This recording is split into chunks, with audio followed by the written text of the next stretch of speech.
The ocean covers over 70% of Earth's surface, yet humanity has explored less than 5% of its depths. The Hadal Zone, named after Hades, the ancient Greek underworld, begins at 6,000 meters and descends to nearly 11,000 meters. In places like the Mariana Trench, this is a realm of absolute darkness, crushing pressure, and near-freezing temperatures. For decades, scientists believed nothing could survive in such extreme conditions. However, recent deep-sea expeditions have recorded phenomena so disturbing that research institutions have suppressed the findings. Unexplained biological signatures, massive sonar contacts that defy classification, audio recordings of sounds that should not exist. The Hadal Zone begins where the Abyssal Zone ends, at approximately 20,000 feet below the surface. This realm of perpetual darkness and crushing pressure extends to the very bottom of the ocean trenches. Challenger Deep plunges 11,034 meters into the Earth's crust, creating an environment so extreme that very few human-made vehicles have ever touched its muddy bottom. The pressure here is 1,086 times greater than at sea level, equivalent to having 50 jumbo jets stacked on top of a single person. That's what anything living down there endures every second of existence. The temperature hovers just above freezing at around 1 to 4 degrees Celsius. Complete darkness has reigned here for billions of years, undisturbed by any trace of sunlight. Scientists once called this region abiotic, meaning devoid of life. The seafloor at this depth consists of incredibly fine soft diatomaceous mud or ooze, accumulated over millions of years from the remains of microscopic organisms that drifted down from the surface. This sediment should be undisturbed, a pristine record of geological time, but the mud bears marks that shouldn't exist. Scientists have discovered single-celled organisms called xenophyophores living at extreme depths in the ocean. Despite basic biological assumptions that single cells cannot reach large sizes, some xenophyophores grow over 4 inches in diameter, challenging long-standing ideas about cellular limits. Deep-sea gigantism extends beyond microbes. Amphipods, shrimp-like crustaceans that are only millimeters long near the surface, can grow dramatically larger in the Hadal Zone. Researchers have recovered specimens more than a foot long, equipped with powerful mandibles and highly efficient adaptations that are suited for extreme pressure and scarce food sources. At depths reaching 11,034 meters, the most striking anomaly is not lost technology but biology itself. Pressure at these depths is so intense that it rules out fish with swim bladders and places severe stress on proteins and cell membranes, conditions that would normally cause molecular structures to fail. Many deep-sea organisms survive by producing trimethylamine N oxide, TMAO, a chemical that acts as a pressure-stabilizing compound. TMAO helps proteins maintain their structure under crushing pressure, but it can only accumulate to a certain level before disrupting salt balance. This creates a natural depth limit for vertebrates. Scientists predicted this limit theoretically, and the deepest known fish, the snailfish, has been observed in the Mariana Trench at about 26,700 feet, close to that maximum. Unidentified lifeforms remain a source of speculation. In 2014, a Chinese expedition recorded footage of a large, unidentified organism moving along the sea floor. Estimated at roughly 30 feet long, the figure appeared to undulate through the water before the remotely operated vehicle's cameras failed. The remaining footage shows a silhouette that does not clearly match any known species. Massive tracks on a perfectly calm seafloor. The ROV's cameras recorded long, perfectly parallel grooves stretching across hundreds of meters of seafloor. The marks were deep, highly regular, and directional. Unlike random geological features, they appeared as if something massive had moved deliberately across the ocean bottom. Sediment analysis suggested the tracks were recent, possibly formed only days before the ROV arrived, indicating ongoing activity at extreme depth. The spacing and scale of the grooves implied appendages or contact points far larger than those of any known deep-sea organism. These were not minor impressions like those left by snailfish, but trench-like furrows more than 3 feet wide and extending for hundreds of feet, cutting cleanly through soft sediment. Their symmetry and depth exceed what any documented Hadal Zone animal could produce. Even the largest known inhabitants of these depths, such as xenophyophores only a few inches across or giant amphipods measuring about a foot long, lack the size, mass, and structure required to create such features. The tracks also differ from those made by dragged equipment, which typically show anchor scars, chains, or irregular damage. Instead, these grooves begin and end abruptly, suggesting something settling its weight onto the seabed and then lifting away, or a hardened body moving along the bottom. Researchers who documented the tracks have avoided detailed public explanations, referring to them only as geological striations. This lack of clarification has fueled speculation about their true origin. If you enjoyed this video, give it a like so YouTube can recommend it to even more people. Tap the hype button right below if you're watching on your phone. In 2018, the Japanese research vessel Geysers documented a disturbing deep-sea anomaly. Its cameras recorded a wide trail of disturbed sediment extending beyond the range of its equipment.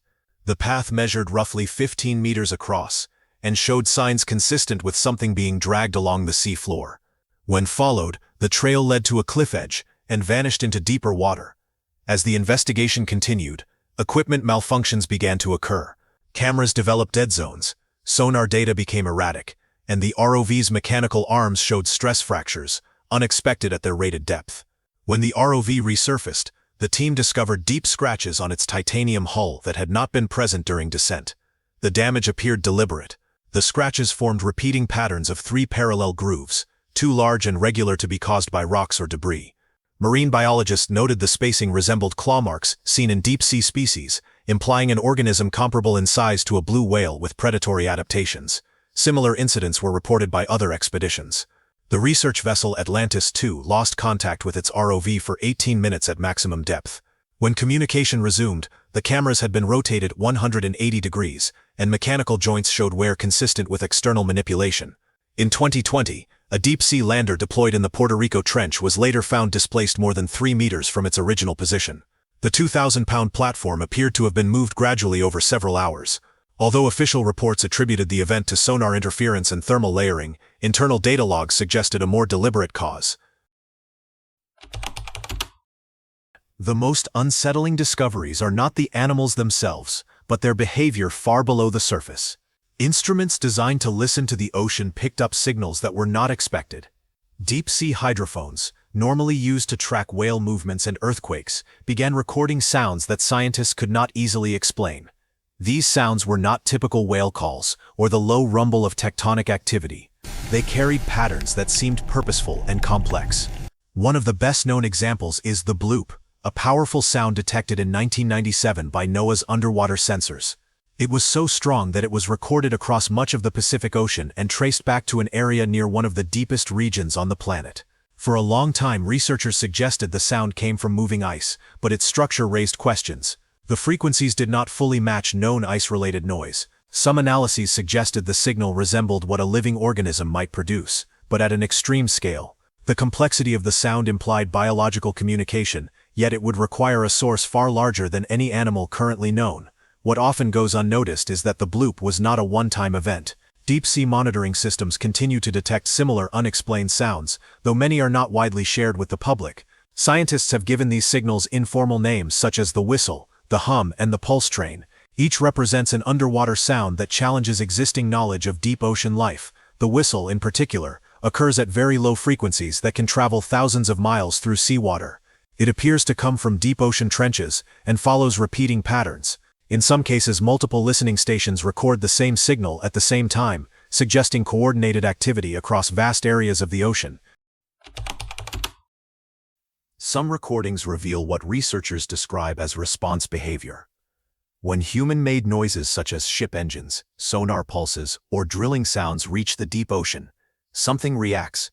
The returning signals mirror the original frequencies, but include added layers of variation, suggesting the sounds are being processed and answered rather than simply echoed. The pulse train event is considered the most unsettling. It consists of fast, repeating sound bursts that can continue for hours or even days. These pulses follow ordered mathematical patterns that seem too precise to be random. When scientists trace where the sounds come from, they appear to move along the seafloor at speeds that would require organisms far larger than anything known to exist. In 2019, Japanese researchers recorded something even more alarming.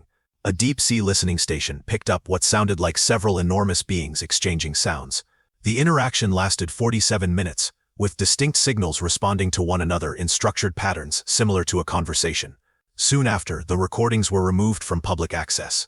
Scientists who have listened to these unpublished recordings say they challenge basic ideas about intelligence on Earth.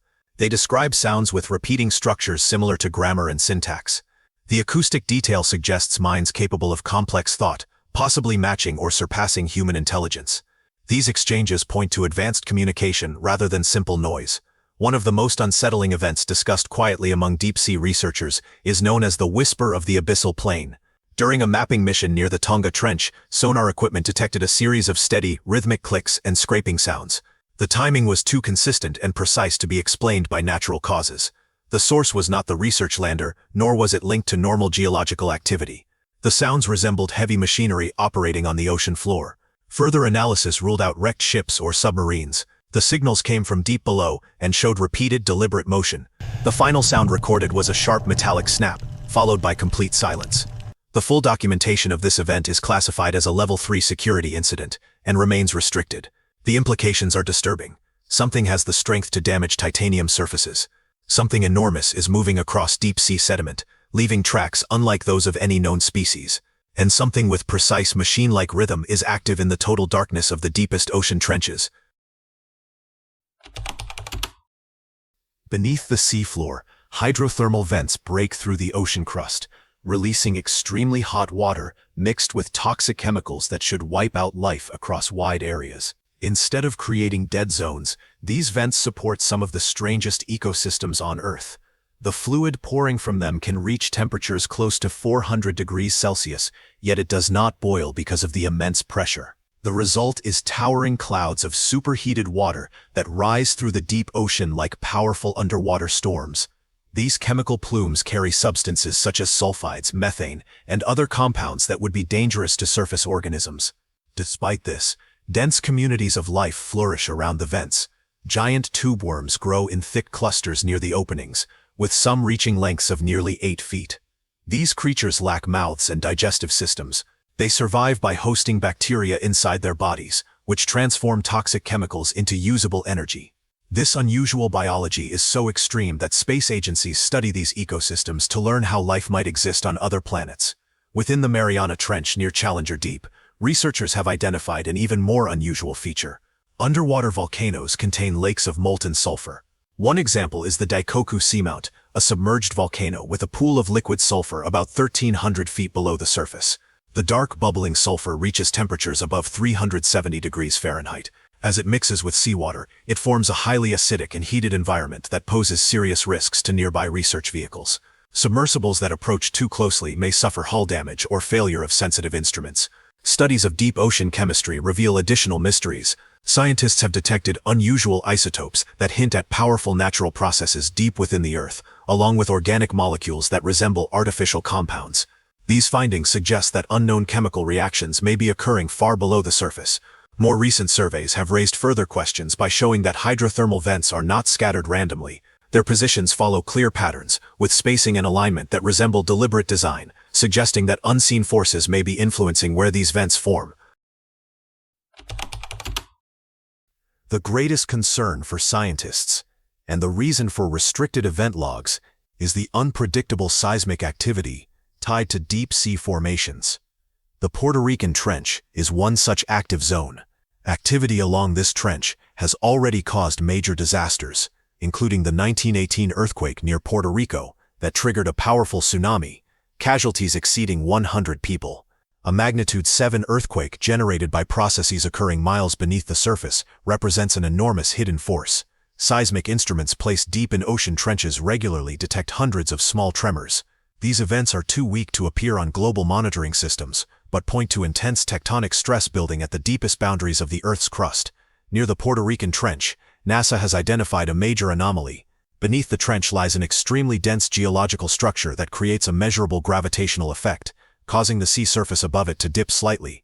This gravitational low interferes with navigation systems and suggests the presence of either a massive mineral concentration or a highly compressed section of the Earth's mantle near the deepest part of the Atlantic. The combination of this extreme density and ongoing geothermal activity indicates a large amount of trapped energy within the crust, restrained only by the weight of the ocean above. Some of the most concerning data comes from deep-sea landers that recorded sudden thermal anomalies. During one mission in the Challenger Deep, sensors detected a brief temperature increase of 60 degrees Fahrenheit lasting just 3 seconds. Official explanations attribute this to sensor drift caused by pressure. However, a short burst of water approaching 95 degrees Fahrenheit at nearly 36,000 feet suggests a small-scale eruption or a sudden opening in a deep thermal vent. If minor releases like this occur, it raises the possibility of a far larger event capable of reshaping the seafloor and generating seismic waves beyond any previously recorded earthquake. Deep-sea landers, often called drop cams, are built from titanium alloys and dense ceramic spheres designed to withstand pressures exceeding 16,000 pounds per square inch. They descend to the seafloor, remain there for hours or days to collect data, then release ballast to return to the surface. These systems are among the strongest machines ever built, capable of surviving forces that would instantly destroy the human body. On several occasions, landers sent to the Challenger Deep have returned with unexplained damage. One mission in the early 2000s recovered a lander with a deep gouge cut across the top of its titanium cage, nearly reaching the internal electronics. The official explanation cited impact with sharp rocks during descent or ascent. This explanation raised concerns because deep trenches are not rocky. They are covered in fine, soft mud, and descent paths are carefully monitored to avoid trench walls. The damage was confined to a single area and appeared to result from one powerful scraping motion, as if a large, hard, curved object had pressed against the cage. Scoring titanium under extreme pressure would require immense force, beyond what any known organism could produce. Studying deep-sea life is extremely difficult. Bringing an organism up from depths over 11,000 meters requires slow decompression over days or weeks. Rapid ascent would cause lethal physical damage or dangerous chemical imbalance. As a result, much of the evidence consists only of sensor data, which is often dismissed or left unexplained. There are also cases of missing equipment. During an unmanned mission to the Japan Trench, biodegradable bait cages failed to return. Their tracking signal stopped 30 minutes after reaching the bottom at about 27,000 feet. A later dive found only a smooth circular depression in the mud. No metal, wiring, or bait remained. Dive logs listed the event simply as an unrecoverable object, with no further investigation approved. Dr. Sarah Chen spent 3 years studying deep-sea sound recordings, but when she attempted to publish her results, key sections were removed. The parts describing her most important findings were classified under national security rules that normally have nothing to do with ocean science or marine biology. Her experience was not unique.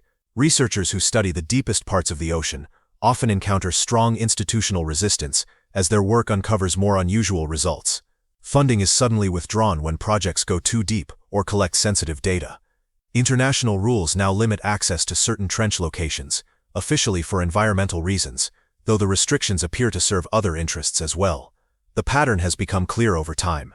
Scientists who release papers about unexplained deep-sea activity often see their careers stall. Dr. Marcus Webb, who reported large track marks on the floor of the Puerto Rico Trench, has not received research funding since publishing his work. His applications for new expeditions are repeatedly denied without explanation. Within the scientific community, it is understood that some subjects are off-limits. Large ocean research organizations also control extensive databases of deep-sea recordings and images that are never shared publicly. Scientists who have viewed this restricted material say it contains discoveries that could change our understanding of life on Earth. However, strict legal agreements prevent them from speaking about what they have seen, with serious consequences for breaking that silence. The situation extends beyond academic limits. Military ships now monitor areas above the deepest ocean trenches, enforcing exclusion zones that did not exist years ago. At the same time, some commercial deep-sea mining projects are approved while others are blocked without clear scientific reasons. These uneven restrictions suggest that forces beyond simple research or conservation are shaping access to the deep ocean.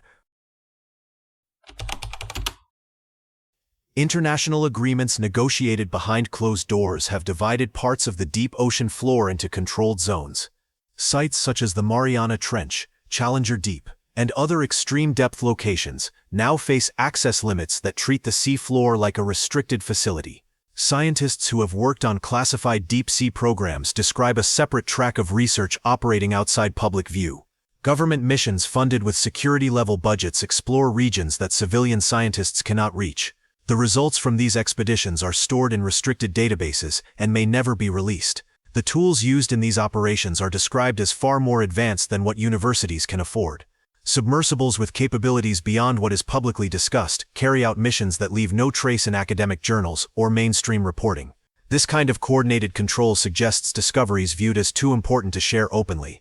The restrictions appear to involve multiple governments and international groups. When the United States, Russia, China, and several European nations limit access to the same ocean coordinates, it implies that something unusual is being guarded or deliberately kept out of public awareness. Researchers who speak out reportedly face severe consequences. Dr. Elena Vasquez released acoustic recordings that she believed pointed to intelligent communication in the deep sea. Within months, her visa was cancelled, her university role ended, and her data seized under National Security Authority. She later shifted to unrelated work and is legally barred from discussing her earlier research. Each year, the difference between public understanding and what may be known privately seems to widen. Most people hear about strange-looking animals and underwater geology, while other information stays locked behind classified rules.